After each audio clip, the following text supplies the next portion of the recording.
आज हम पढ़ने वाले हैं अनुक्रमानुपाती और व्युत्क्रमानुपाती विचरण। पहले हम इन दोनों को समझेंगे, उसके बाद फिर इनके सवालों पर आएंगे। दोनों अलग अलग चीज़ है। हमने अनुपात पढ़ा है, हमने समानुपात पढ़ा है, और समानुपात से संबंधित ही अनुक्रमानुपाती, या ये बोलूँ कि जो समानुपात है वही अनुक्रमानुपाती है, अनुक्रमानुपात है। और व्युत्क्रमानुपाती, व्युत्क्रम का मतलब ही समझ में आता है कि वो उल्टा होगा, विपरीत होगा। मतलब जो अनुपात होंगे, जिन दो अनुपातों की बात कर रहे हैं, जिन दो राशियों की बात कर रहे हैं, उनमें अनुपात जो रहेगा वो विपरीत रहेगा। हम ये बोल सकते हैं यदि दो संबंधित राशियां हैं, संबंधित का मतलब है एक दूसरे से संबंध होना चाहिए दोनों राशियों का। दो संबंधित राशियां में से एक राशि के मान बदलने से यदि दूसरी राशि का भी मान परिवर्तित होता है, इसको बोलते हैं विचरण। और यदि वो अनुक्रमानुपाती और व्युत्क्रमानुपाती विचरण की बात करते हैं हम लोग, तो अनुक्रमानुपाती विचरण का मतलब होता है यदि एक राशि का मान बढ़ता है तो दूसरी राशि का भी मान स्वतः बढ़ जाता है। और व्युत्क्रमानुपाती का मतलब है कि एक राशि का मान यदि आप बढ़ाते हैं तो दूसरी राशि का मान अपने आप कम हो जाता है। यदि कम करते हैं तो दूसरी राशि का मान बढ़ जाता है। मतलब इसमें एक राशि का मान बढ़ाएंगे तो वो राशि, दूसरी राशि भी बढ़ेगी, राशि का मान कम करेंगे तो दूसरी राशि भी कम हो जाएगी। यहाँ उसका उल्टा हो जाता है, इसलिए कि एक राशि का मान आप बढ़ाएंगे तो आप दूसरी राशि अपने आप कम हो जाएगी, और उस राशि का मान यदि आप कम करेंगे तो दूसरी राशि बढ़ जाएगी। ये है व्युत्क्रमानुपाती। जैसे उदाहरण के लिए हम लोग अनुक्रमानुपाती विचरण के लिए बोल सकते हैं हम लोग कि अगर हमने अपने घर में ज़्यादा लोगों को बुलाया है तो हमको उनकी व्यवस्था भी ज़्यादा लोगों को करनी पड़ती है, मतलब ज़्यादा सामान लगता है। कम लोगों को बुलाया है, कम सामान लगेगा। ये एकदम सामान्य है अनुक्रमानुपाती विचरण के अनुसार। हम उसका दूसरा रूप ये भी बोल सकते हैं कि अगर पॉपुलेशन ज़्यादा है तो पानी की खपत ज़्यादा है, या हम बोल सकते हैं परिवार में ज़्यादा लोग हैं तो ज़्यादा पानी की खपत होगी, परिवार में कम लोग हैं तो कम पानी की खपत होगी। ये है अनुक्रमानुपाती विचरण। इसका व्युत्क्रमानुपाती विचरण भी बोल सकते हैं हम लोग कि पानी की मात्रा यदि सीमित है, हमको अगर कम लोग रहेंगे तो एक व्यक्ति के हिस्से में ज़्यादा पानी आ सकता है, लेकिन ज़्यादा लोग रहेंगे तो हमें सबको थोड़ा थोड़ा खर्च करना पड़ेगा, क्योंकि पानी हमारा सीमित है। जैसा आज की स्थिति में प्राकृतिक संपदा के बारे में बोला जा रहा है। तो ये दोनों विचरण जो है हम लोग आज पढ़ेंगे, आज इनमें समझ बनाएंगे, उसके बाद इनके सवालों को बारी बारी से हल करेंगे। और हमारी जो पाठ्य पुस्तक है कक्षा 8वीं की, उस पर कुछ परिस्थितियाँ, कुछ स्थिति दी हुई है, कुछ शर्तें दी हुई है। उन शर्तों के आधार पर हम देखेंगे, समझेंगे कि कौन अनुक्रमानुपाती है और कौन व्युत्क्रमानुपाती है। चलिए देखते हैं। प्रश्न 7वां है इसमें, निम्नलिखित में से कौन कौन सी राशियां अनुक्रमानुपाती, कौन कौन सी राशियां अनुक्रमानुपात में विचरती हैं। पहला है वस्तुओं की संख्या और उनका मूल्य। अब यहाँ पर है वस्तुओं की संख्या का मतलब है आप यदि एक पेन खरीदते हैं तो आप 10 रुपये देते हैं, 2 पेन खरीदेंगे तो आपको 20 रुपये देना पड़ेगा, 5 पेन खरीदेंगे तो 50 रुपये देना पड़ेगा।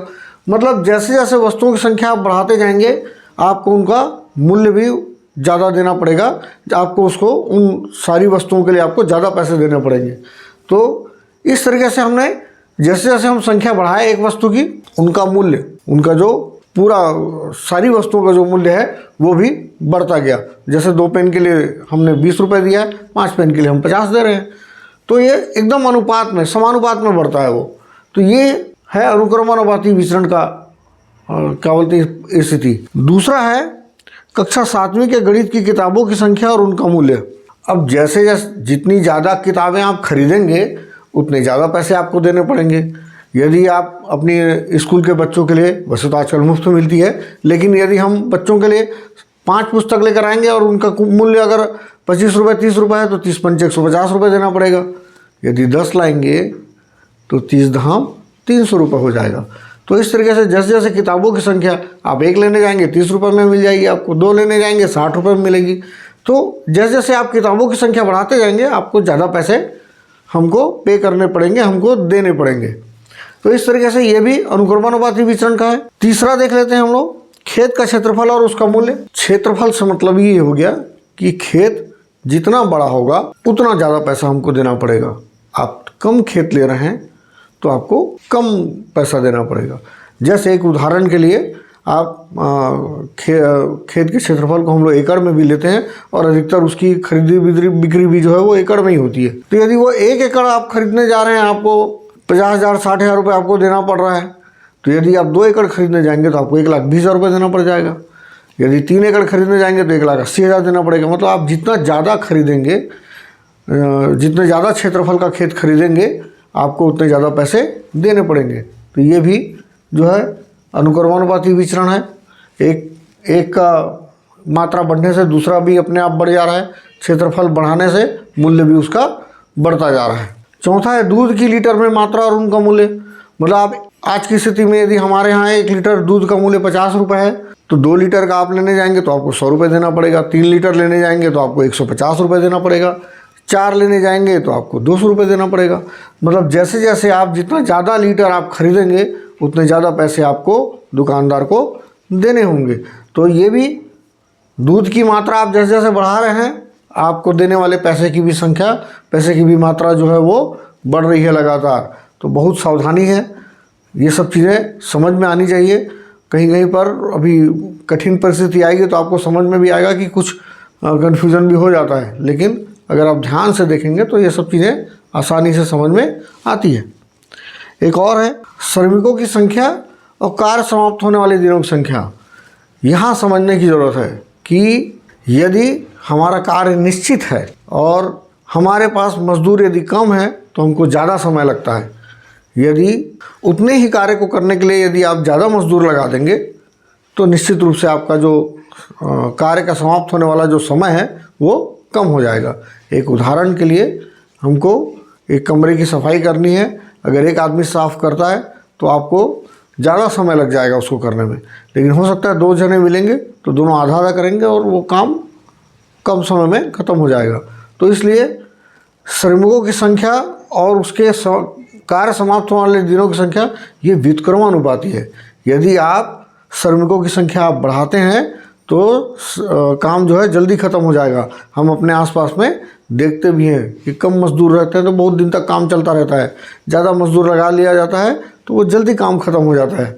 तो ये व्युत्क्रमानुपाती का विचरण है, अनुक्रमानुपाती नहीं होता है ये। ऐसी एक और है 6वां, चाल और समय जबकि तय की गई दूरी वही रहे। चाल और समय जबकि दूरी समान रहे। यहाँ मतलब ये है, चाल का मतलब गति। हम लोग जो जानते हैं कि हमारी जो गति रहती है वो कम भी होती है, ज़्यादा भी होती है ना। जैसे उदाहरण के लिए आपको कहीं जाना है, आप पैदल जा रहे हैं आपको ज़्यादा समय लगता है, साइकिल में जा रहे हैं थोड़ा सा कम समय लगेगा, और मोटरसाइकिल में जा रहे हैं तो और कम समय लगेगा, और थोड़ी बड़ी गाड़ी ले लेंगे तो हो सकता है आपको और कम समय लगे। तो जैसे जैसे मैंने बाकी साधनों का इसलिए उदाहरण दिया है कि पैदल चलेंगे तो आपकी गति कम रहती है, साइकिल में चलेंगे आपकी गति बढ़ जाएगी, मोटरसाइकिल में चलेंगे आपकी गति और बढ़ जाएगी। तो जैसे जैसे आपकी गति बढ़ रही है समय निश्चित रूप से आपको कम लगेगा।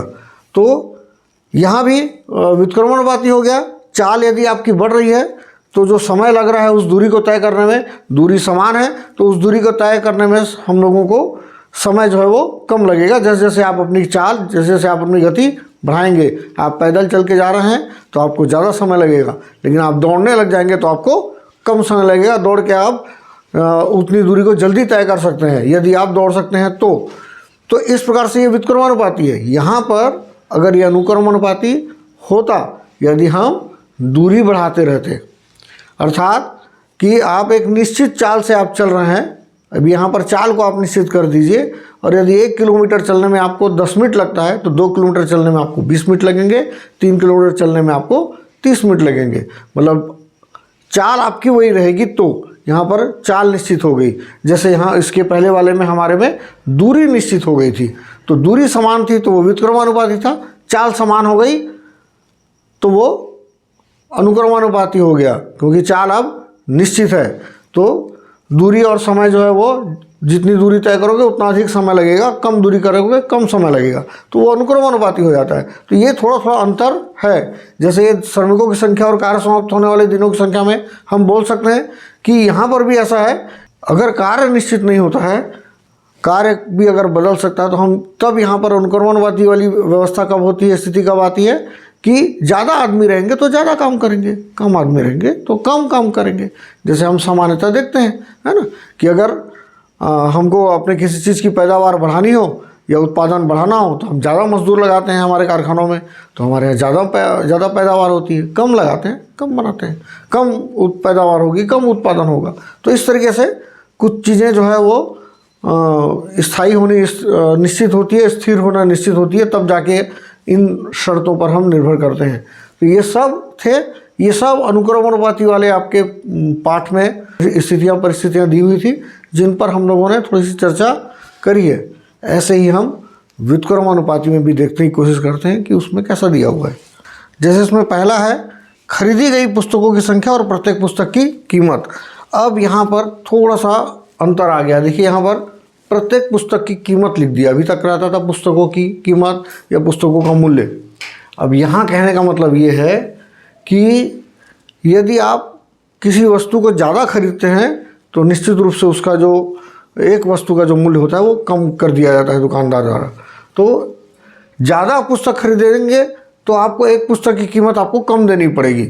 एक पुस्तक की कम का मतलब है कि मैं किसी चीज़ को लेने जा रहा हूँ, मान लो मैं पेन ही लेने जा रहा हूँ, मैं एक पेन खरीदता हूँ तो मुझे 5 रुपये देना पड़ता है, लेकिन मैं होलसेल में उसको ज़्यादा पेन खरीदता हूँ, पैकेट में खरीदता हूँ, 100 200 300 पेन खरीदूँगा तो उसी पेन की जो कीमत होगी जो 5 रुपये थी वो 4 रुपये 3 रुपये हो जाएगी वो, और मुझे 3 रुपये एक पेन जो है वो 3 रुपये में ही पड़ेगा और मैं ज़्यादा पेन खरीद सकूँगा।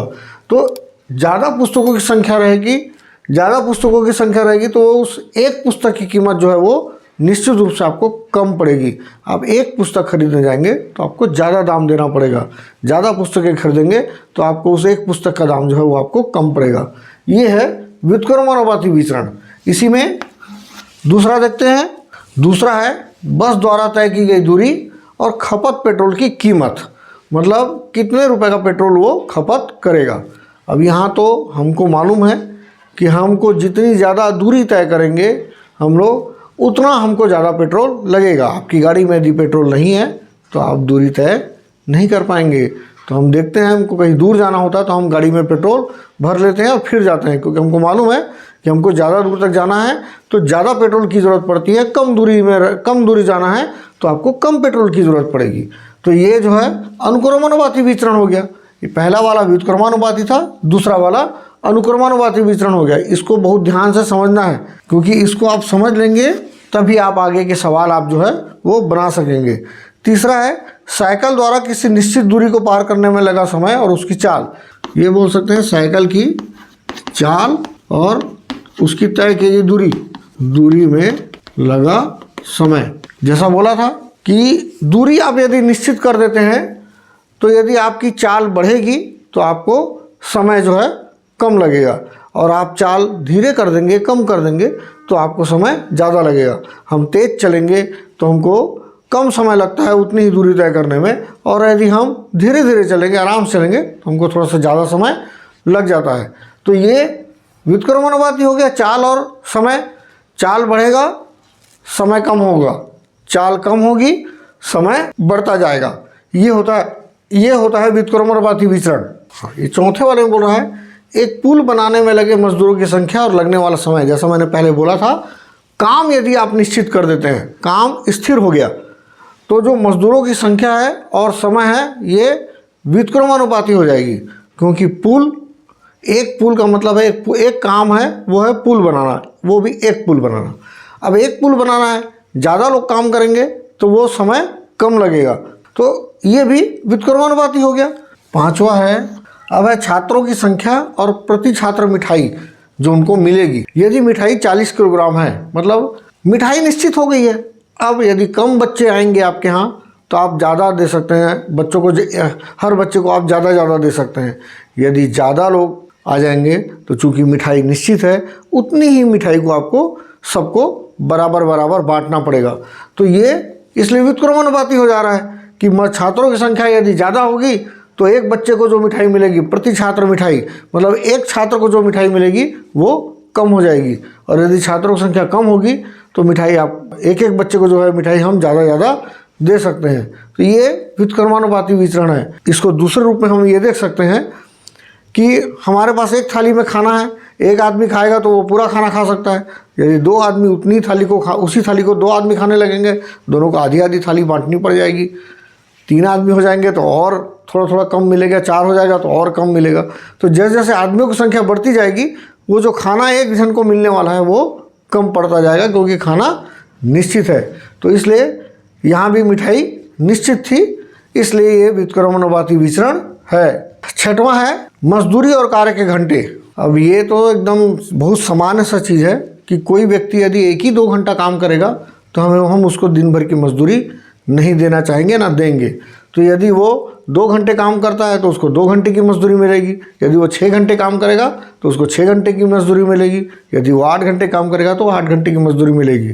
तो जितनी ज़्यादा देर तक काम करेगा, जितना ज़्यादा काम करेगा, उसको उतनी ज़्यादा मजदूरी मिलेगी। अब एक आदमी एक हफ्ते में एक ही दिन काम कर रहा है तो वो 1 दिन की मजदूरी पाएगा। यदि एक आदमी 6 दिन पूरे काम करता है तो उसको 6 दिन की मजदूरी मिलेगी, मतलब ज़्यादा मजदूरी मिलेगी। तो इसका मतलब हो गया कि जितना ज़्यादा घंटे आप काम करेंगे उतनी ज़्यादा मजदूरी मिलेगी। तो ये हो गया अनुक्रमानुपाती विचरण, आपके काम करने की क्षमता पर निर्भर है। यहाँ कार्य निश्चित नहीं है, आप आते जाओ, काम करते जाओ और ज़्यादा पैसा लेते जाओ। तो ये अनुक्रमानुपाती विचरण हो जाएगा। 7वां है इसमें वस्तुओं की संख्या और उनका कुल मूल्य। वस्तुओं की संख्या और उनका कुल मूल्य। अब ये भी वैसे ही आ गया था कि आप कोई सामान लेने के लिए गए हैं, यदि आपके पास ज़्यादा पैसा है तो आप ज़्यादा सामान ले सकते हैं, कम पैसा है तो आप कम सामान लेंगे। जैसा मैं पहले बोला था कि आप चावल लेने के लिए गए हैं, 10 किलो चावल लाना है, 10 किलो चावल आप लेकर आ रहे हैं तो आप 10 किलो चावल का पैसा देंगे। यदि आप 15 किलो चावल लाते हैं तो आपको 15 किलो चावल का पैसा देना पड़ेगा। मतलब जितना ज़्यादा वस्तुएं लेंगे, हम 10 पेन ले रहे हैं तो 100 रुपये दे रहे हैं, 20 पेन लेंगे तो हमको 200 रुपये देना पड़ जाएगा। तो जितना ज़्यादा सामान लेंगे आप, उतना ज़्यादा आपको कुल पैसा भी आपको ज़्यादा देना पड़ेगा। यहाँ ऐसा नहीं हो सकता कि आप 10 पेन ले रहे हैं तो 100 रुपये दे रहे हैं, 15 पेन लेने जाएंगे तो आपको कोई 70 रुपये में दे देगा। ऐसा नहीं होने वाला है। 15 पेन के लिए आपको पैसे ज़्यादा देने पड़ेंगे। तो ये अनुक्रमानुपाती विचरण है। तो इस प्रकार से हम लोगों ने अनुक्रमानुपाती और व्युत्क्रमानुपाती विचरण दोनों को बहुत अच्छे से समझा है। अगले एपिसोड में हम लोग इनके सवालों को हल करेंगे। जो सवाल दिए हुए हैं ये हम लोगों ने एक प्रकार से उनकी अवधारणा पर काम किया है। मुझे लगता है आपको मेरा ये वीडियो पसंद आया होगा।